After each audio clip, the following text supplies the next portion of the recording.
Amen YHWH. When we talk about YHWH as a warrior deity, where he goes to war, we cannot not bring the book of Joshua, because the book of Joshua tells us about the wars, the conquests of the Hebrew people after the death of Moshe, and how they conquered territories. Moshe doesn't make it into the land, but Joshua does. So I'm going to start from the book of Joshua, and then we're going to take off from there.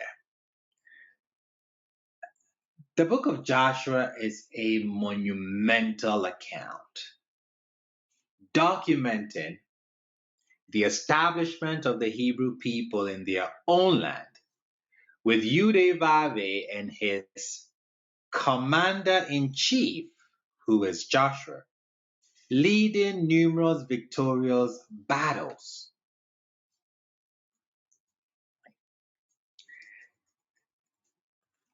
I hope you can see my screen.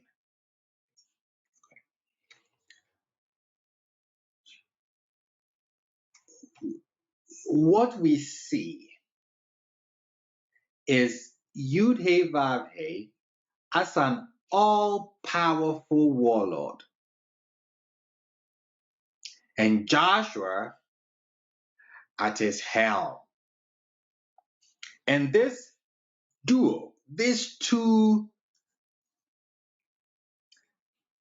deity and commander-in-chief, they have numerous victories, which led to either the extermination or expulsion of Canaanite populations who resided there before. This is the narrative that we get. Okay, what is the historical fact?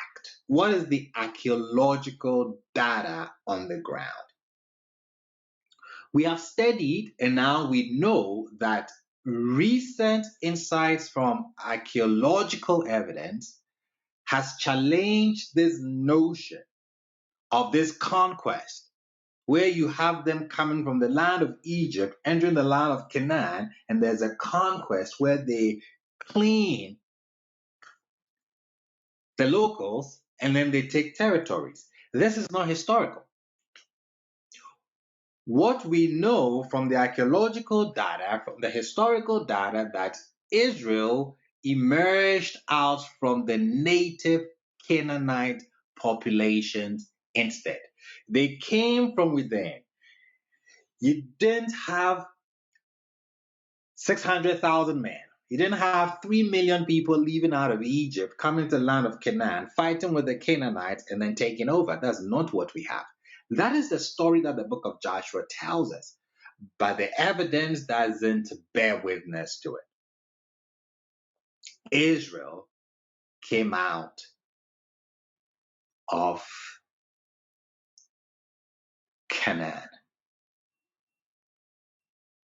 So why will somebody write a narrative of such a conquest where YHWH is armed, going before the children of Israel, ransacking the place, ethnic cleaning, and giving the land to Israel? Why would somebody make, let me choose my word carefully, I don't want to say make up, invent such a narrative? We'd have to chase that. And then in chasing that, we're going to have some aha moments of what the person was doing, what they were looking at, and what they were imitating. All right, let's do it. Now, King Josiah ruled 620 BCE, and he's ruling during the Assyrian era. What do we know? During the reign of King Josiah, who ruled around 620 BCE during the Assyrian era, there is scholarly consensus, although specialists debate certain details.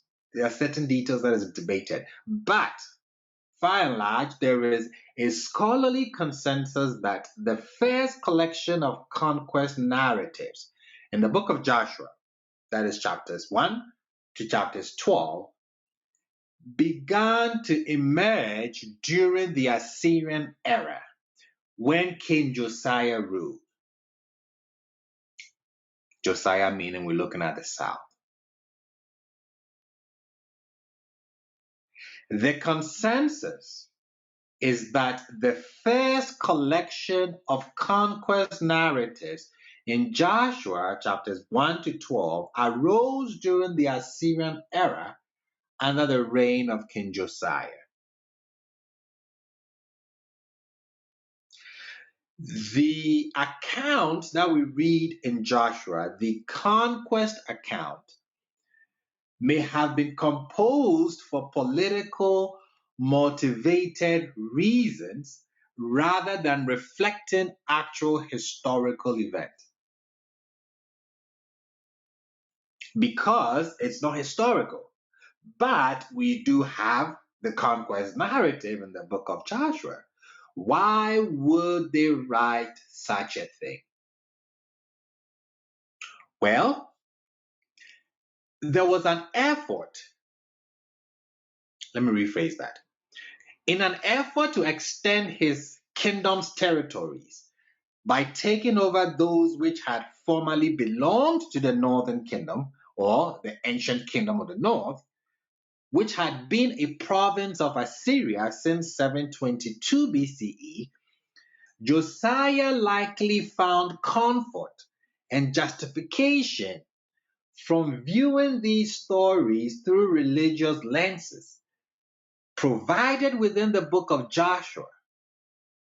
So in a nutshell, what it is that the book of Joshua provided religious grounds to justify his policy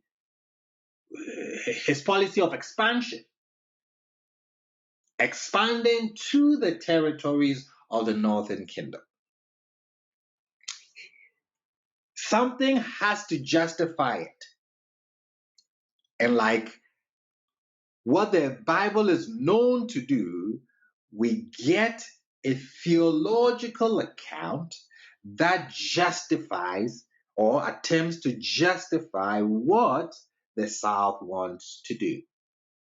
That's the book of Joshua.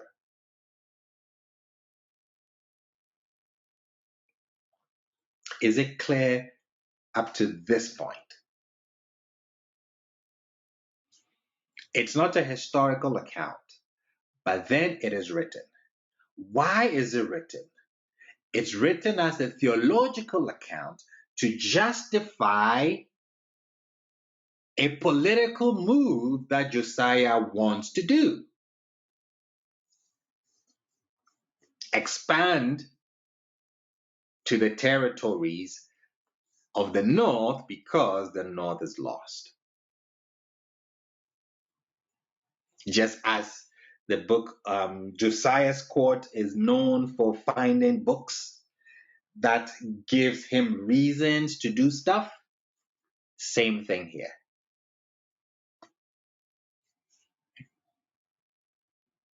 Okay, so to illustrate the warlike image of Israel, the authors of the first version of Deuteronomy crafted an engaging narrative connecting Joshua and Josiah, which included presenting YHWH as an intervening warrior god.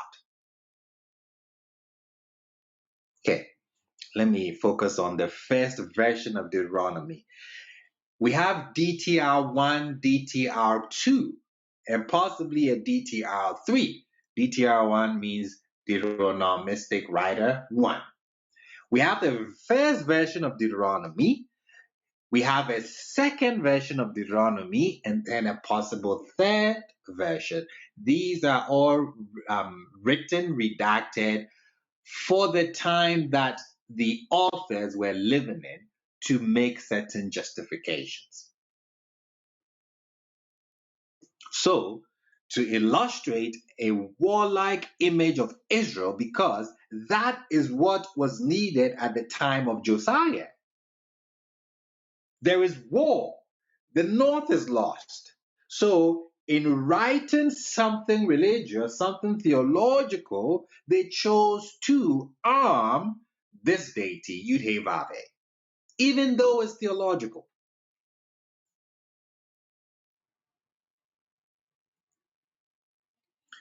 Awesome. Now, where are they getting? Okay, Madam Pamela, DTR1 is written at the time of Josiah. DTR2 is written 2 to 3 generations after the Babylonian exile. And then the possible third one would have been during the Persian period, Madam Pamela. So you have one during the time of Josiah, two that is second, third generations during the Babylonian exile, and then three would be the Persian, around the Persian. Good question. Okay. So now you see how Yahweh is going to be armed. He's going to present it as an intervening warrior God. Okay, they must be getting this from somewhere because this is not historical.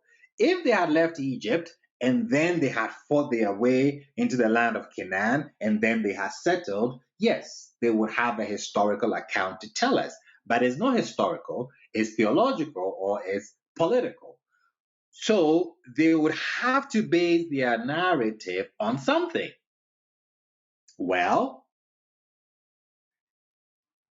the presentation of YHWH as an intervening warrior God, this concept was not only borrowed from Assyrian texts, but also taken up by those who wrote Joshua in order to establish religious justifications for Josiah's territorial ambitions. They're getting the conquest code, the conquest narrative from the ancient Near East, from the Assyrians. Sometimes the Hittites also have the same conquest narrative, just as Mr. Jason mentioned during the beginning of the class. So this is where they're getting it from. And what we are going to do is take the book of Joshua, look at what it says, and I'm going to show you receipts matching what it's saying. Okay. So this is where Yahweh is armed and the reasons why he's armed. And then we'll look at what happened, and then they have to come back and disarm him.